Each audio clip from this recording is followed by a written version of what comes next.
Hey guys, it's Chum Wizards. I figured, in the spirit of just recording and sharing my process and what I'm going through, I figured today we would talk a little about the series Live Outside the Box and kind of what I've been doing with it for the past year. So let's go ahead and start off with our very first piece, which is Live Outside the Box number 8. Now, I actually did this piece traditionally. This is watercolor markers and pen. Um, it's inspired by, just the simple idea a box sits out for a long period of time. Does it stay like that? No, eventually it starts to break down. And, life tends to find a way of getting rid of it on its own. And part of the reason that I really enjoyed working in watercolor pencils and in pen is because it allowed me to have a bit more control than I would usually have when I am working with, say, paints. And being a cartoon artist, I really want to make sure my details are exactly the way that I wanted them. So it was a great start for me, just really revisiting an old idea and trying to execute it in new ways and figure out, kind of where I wanted to go because I hadn't sat down and consistently, worked on a particular idea or, you know, a style really up until this point. I was just kind of like freeballing, doing different characters, different ideas of that nature, but nothing that people would want to actually have on their walls. It was just more illustrative stuff that was just fun to look at, not so much fun to have hung up. So with doing this series, I decided that this is what I wanted to really focus on as far as a more fine art sort of perspective on things, and that led me into really deciding like, well, how do I want to go about executing, like what sort of mediums do I want to use, because there's so many different tools out here now. And I decided that I was going to go ahead and continue exploring, and that leads us on to Live Outside the Box number 8. And oh no, this is number 10, excuse me. And 10 was fun for me because 10 is a actual combination of my traditional sketch style, and also AI imaging. So what I did was I sketched out everything first, and then I went in and actually um, built out multiple images based upon my sketch, and I pieced those together back in digital drawing software. Currently, I'm using Sketchbook. Used to be known as Autodesk Sketchbook, but it's just Sketchbook now. It's a nice free platform to use if we're constantly getting subscriptions here, there, and everywhere. So having some free software that can actually, run and do what I really need done is great. So that's how I actually put this piece together. And this one is actually currently still available on my manifold. I'm gonna go ahead and throw up my QR code there. So if you're out and about and you want to take a look at the entire series, you can actually look at these there. But I really enjoyed what I did here, and I'm like, okay, it's got some good to it, but I wanted to go a step farther. And one of the things that is really fun about working with crypto art is that you can do anything that you want essentially. So it doesn't have to be just static images. You can also have moving visuals as well. And so Live Outside the Box number 11, I actually turned around and I decided that I was going to go ahead and try and do something that was motion. So with this piece, box 11 is really me attempting to use my traditional drawing, which was the box and the plants, and then incorporate digital drawing, which was our fireflies, and AI imaging, which was the entire background. Just trying to play around with the prompt and see how I can combine the 3 different techniques and styles that I've worked with in the past, to create something that could be visually pleasing for a longer period of time. And then after I had those different images, I again compiled them all. But this time I actually used Canva. It was really great because I could focus on just one of the fireflies and actually create that path, that flight path, and just do the step-by-step animation for that without getting lost. Because when you're doing all of them, as long as you have like the actual like markings of where you want these to go, it's fairly simple. But when you are trying to just play around and see how it's going to look, without actually drawing each one or saving each frame out, it's much easier to go in Canva and just do it almost like a slideshow almost, and then you can just go back and forth and say, okay, is this going to work, is this not going to work, prior to having to export anything out. So highly recommend, if you are doing frame by frame animation, make sure you're doing some planning out prior to executing, because that'll help you not have to go back and redraw frames, which in the grand scheme of things is really annoying when you are trying to work quickly and you go back and review and realize, this one frame is messed up and you have to go and fix all those stages. So yeah, Canva, great choice for just trying to figure out if things are working or not. And that's box 11, and I really enjoyed this one. Again, it's some AI, some digital drawing, and some traditional drawing in this one as well. But I wanted to take that a step further. This one felt okay, but I wanted to kind of test myself with those flight paths and things. So what I did was I turned around and I did box number 15. Now with this one, I changed up, and instead of using Canva for this one, I actually used Blender. The reason for that was that I wanted to really focus on, with 15, was the flight paths of these butterflies, and you can see there's quite a number of them. And by using Blender, I could actually do keyframe animation as opposed to a frame by frame, which saved me a lot of extra work in there. But I did do, the background traditionally. And this one was actually fun. Box 15 was inspired a lot by the Tezos poll. So amongst the larger crypto community, there was an event several years ago in which art was supposed to be showcased, and it ended up that art was only showcased on, for lack of a better term, TV monitors that were mounted and up against like this pole within this I believe it was a hotel. But it was, at the time, like, there wasn't a whole lot of digital art being showcased in a sort of gallery setting, I want to say.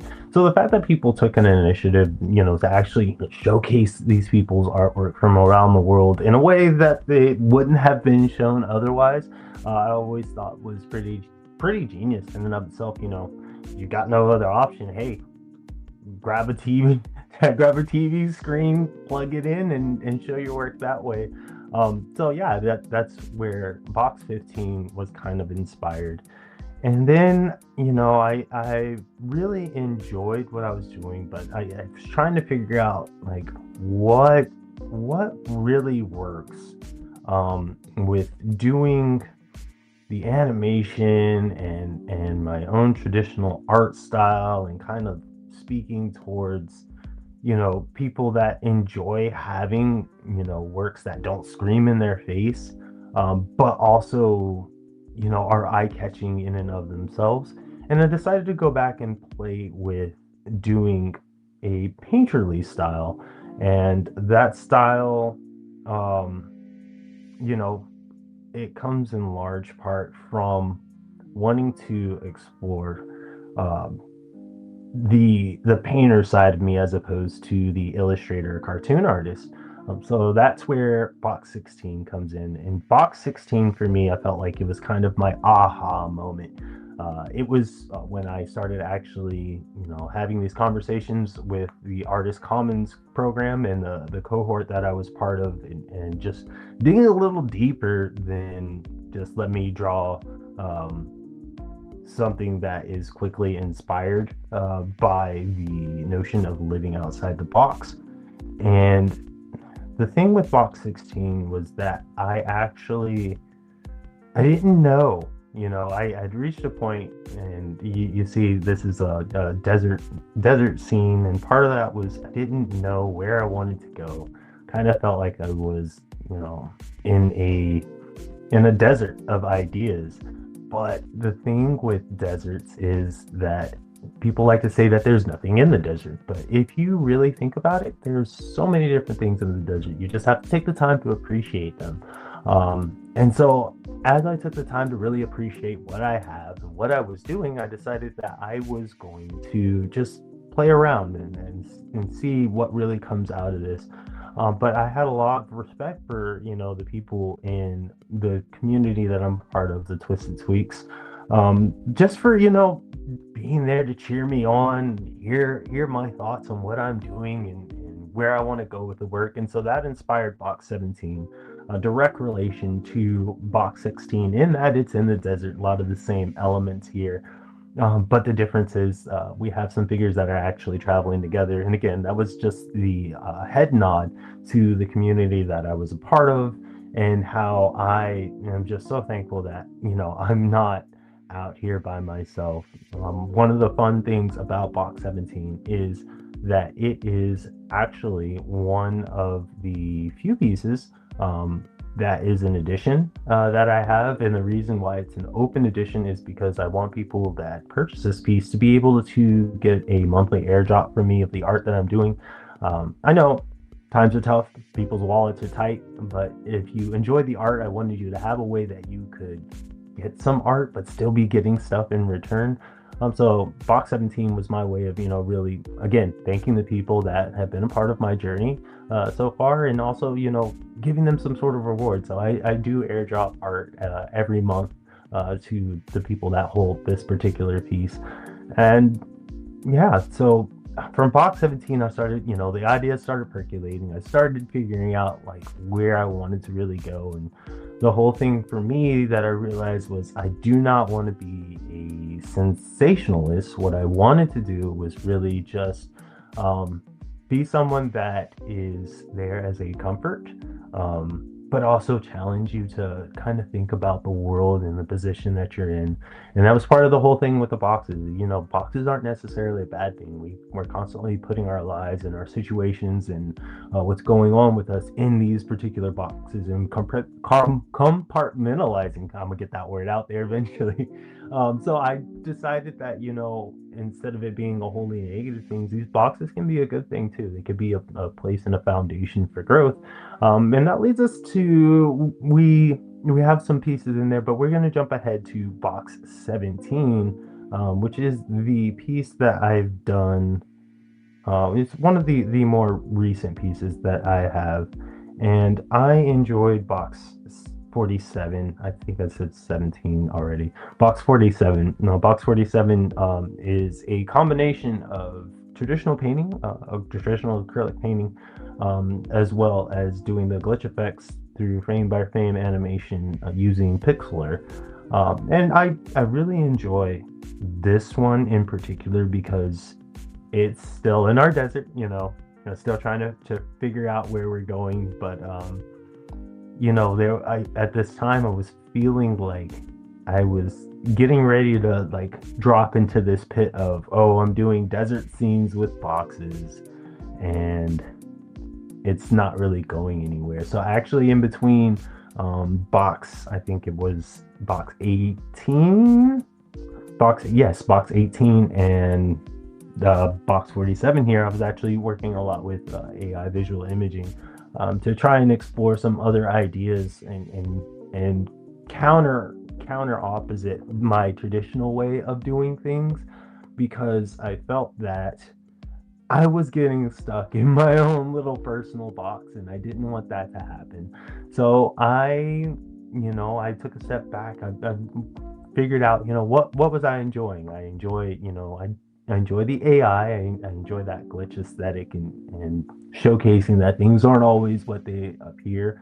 And I've enjoyed painting, and I enjoy being able to look at paintings. So I figured, what better way to kind of work on this than actually take my acrylic paintings and apply that glitch aesthetic to them. in a couple different ways. And I often use AI imaging to just kind of help me jog some ideas before I get to the actual painting. Much like doing sketches, it's a great way to iterate really quickly and see what works and what doesn't work, and pick apart some of the pieces that you really like and you want to keep and continue to build on top of. So box 47 is one of those pieces where I returned to the acrylic painting, and I went back to that desert, but I did not want to stay there forever. And the very next piece that I did, box 48, is kind of a nod to the return of the style of box 16, 17, and 18. Um, but it's also a strong divergence from that, in that I actually have a lot of the glitch aesthetic going on here.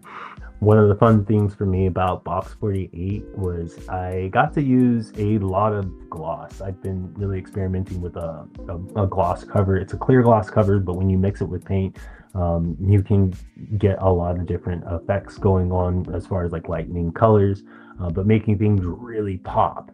So it was a fun way of actually playing with the dunes here on this one, and getting that kind of like uneven effect. So I got to layer lots of gloss in with the paint. Same thing with the footsteps there in the sand.